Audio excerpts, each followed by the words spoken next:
চাই আছে গোলাঘাট ডায়েৰী। আজি আমি আহিছো কাজিৰঙা কুঠৰীত থকা সুধাকণ্ঠদেৱৰ ডক্টৰ ভূপেন হাজৰিকাদেৱৰ বাসগৃহলৈ। এতিয়া কেনে আছে সেই বাসগৃহ? তেখেতে কৈছিল, কলিয়াবৰ মোৰ আপোন ঠাই, কুঠৰীত মোৰ প্ৰাণটো আছে।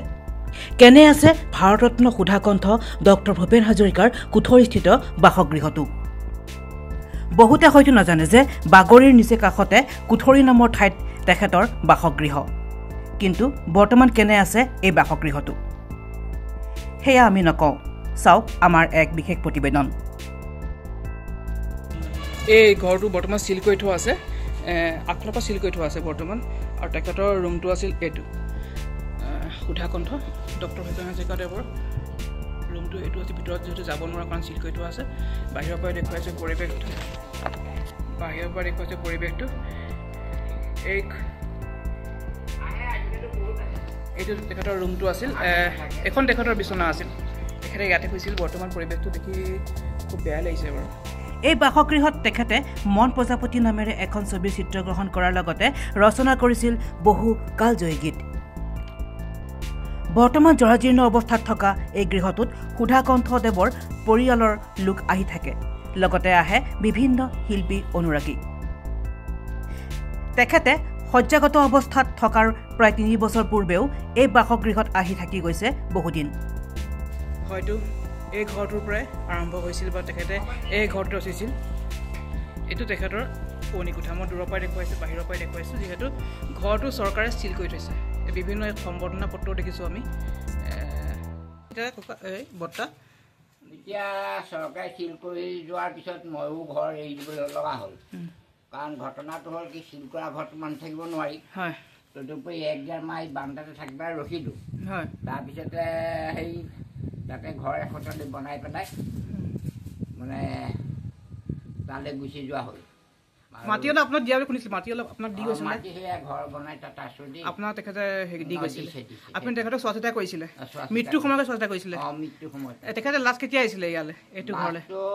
ইয়ালৈ তেখেতৰ মৃত্যুৰ প্ৰায় 3 বছৰ আগত এবাৰ আহিছিলে। তাৰপৰা আহিব নোৱাৰে, বেমাৰ পৰিলে যে। বেমাৰ পৰিলে।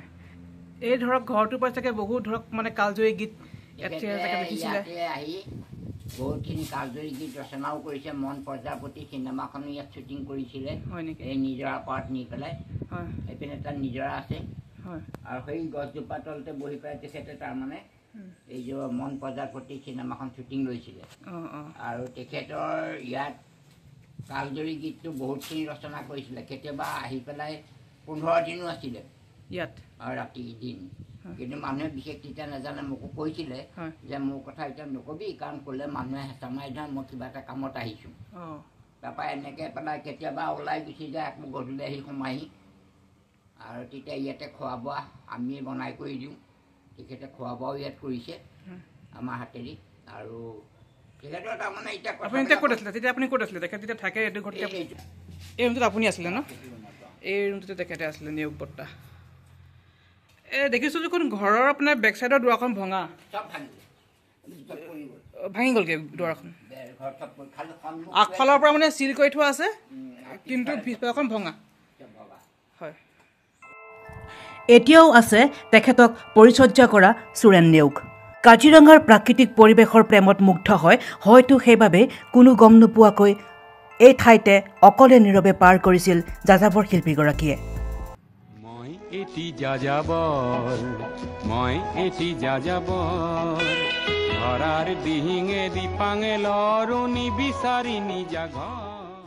বৰ্তমান এই ঘৰটোৰ এনে পৰিস্থিতিৰ তথ্য আমি লাভ কৰিছোঁ। তথাপিও আমি আশাবাদী, চৰকাৰে খুব সোনকালে এক সুস্থিৰ সিদ্ধান্ত লৈ এই স্থান পৰ্যটন ক্ষেত্ৰ হিচাপে গঢ় দি বৰ্তমান প্ৰজন্মক যুগ যুগান্তৰলৈ সুধাকণ্ঠৰ স্মৃতি ৰোমন্থন কৰি থকাৰ সুযোগ প্ৰদান কৰিব। কাৰণ তেখেত বিশ্ববৰেণ্য শিল্পী। কাজিৰঙালৈ অহা প্ৰতিগৰাকী পৰ্যটকে এবাৰ হ'লেও সুধাকণ্ঠদেৱৰ বাসগৃহত সোমাই তেখেতৰ কালজয়ী গীতসমূহ ৰোমন্থন কৰিব পাৰিব। ঘৰটোলৈ যেতিয়া সোমোৱাৰ সময়তে দেখিব তেখেতৰ এটা মূৰ্তি আছে, প্ৰতিমূৰ্তি। আৰু এই মূৰ্তিটোত সুন্দৰকৈ তেখেতে নিজে লিখা আছে চাগে, ঠাই কুঠৰীত মোৰ প্ৰাণটো সোমাই আছে। অৰ্থাৎ এই তেখেতৰ চাইনো কৰিছিল ভূপেন হাজৰিকাদেৱে অৰ্থাৎ এয়া হৈছে কুঠৰি আৰু এই কুঠৰিত তেখেতৰ প্ৰাণটো আছিলে বুলি তেখেতে কৈছিলে আৰু তেখেতৰ ঘৰটো এইটো আছিল তেখেতে বিভিন্ন সময়ত যেতিয়া আহে কাজিৰঙালৈ তেখেতে এই ঘৰটো তেখেত থাকে আৰু এই ঘৰটোৰ পৰা বিভিন্ন ধৰণৰ কালজয়ী গীতসমূহ ৰচনা হৈছিল আৰু বাহিৰৰ পৰিৱেশটো খুব ধুনীয়া এটা ডাঙৰ পৰিৱেশ দেখিছোঁ আমি আৰু তেখেতে ৰোৱা বিভিন্ন গছো আছে যেনেকৈ ধৰক তামোল গছ আছে তেখেতে ৰোৱা জামু গছ আছে এইফালে বগৰী গছো দেখিছোঁ বগৰী গছো আছে তেখেতে ৰুই থৈ যোৱা গছ এইবোৰ আৰু তেখেতে ৰোৱা কিছুমান মানে ফুলৰ গছো দেখিছোঁ ফুলৰ গছো আছে এতিয়া আমাৰ এটা কথা হ'ল আমি আহি চালোহি ডক্টৰ ভূপেন হাজৰিকাদেৱৰ যি বাসগৃহ সেই ঘৰটোলৈ আমি আহি দেখিলোঁ ঘৰটোৰ অৱস্থাটো বৰ্তমান জহিক হৈ গৈছে আৰু খুব দুখো লাগিছে ঘৰটোৰ যিটো পৰিৱেশ দেখিছোঁ পৰিৱেশটো দেখি খুব দুখ লাগিছে কাৰণ যিহেতু ভাৰত ৰত্ন সুধাকণ্ঠ ডক্টৰ ভূপেন হাজৰিকাদেৱক আমি সকলোৱে সন্মান কৰোঁ গতিকে তেখেতৰ